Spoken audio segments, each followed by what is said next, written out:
রংপুরের গঙ্গাচড় উপজেলার মহিপুরের তিস্তার দ্বিতীয় সংযোগ সেতুর পশ্চিম পাশের ৯০০ মিটার বাঁধের প্রায় ৬০ মিটার ব্লক ধসে প্রায় ৭০ ফুট গভীর গর্ত হয়েছে। এতে ভাঙনের ঝুঁকিতে রয়েছে লালমনিরহাট রংপুর আঞ্চলিক সড়ক সহ আশেপাশের ৫টি গ্রামের হাজারো পরিবার।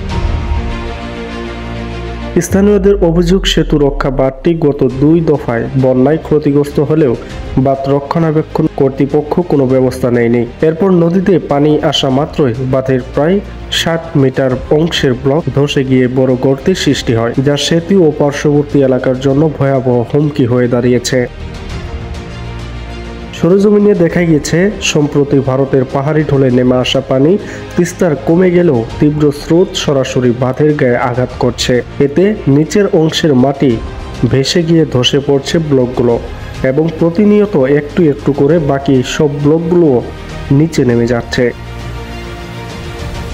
গঙ্গাচড়া উপজেলা নির্বাহী কর্মকর্তা ইউএনও মাহমুদ হাসান মিথা বলেন, মহিপুরের তিস্তা সেতুর পশ্চিম অংশের বাঁধটি পানি বাড়া ও কমার সঙ্গে সঙ্গে নতুন করে ভাঙন শুরু হয়েছে। ভাঙনের বিষয়টি সংশ্লিষ্ট কর্তৃপক্ষকে জানিয়েছি।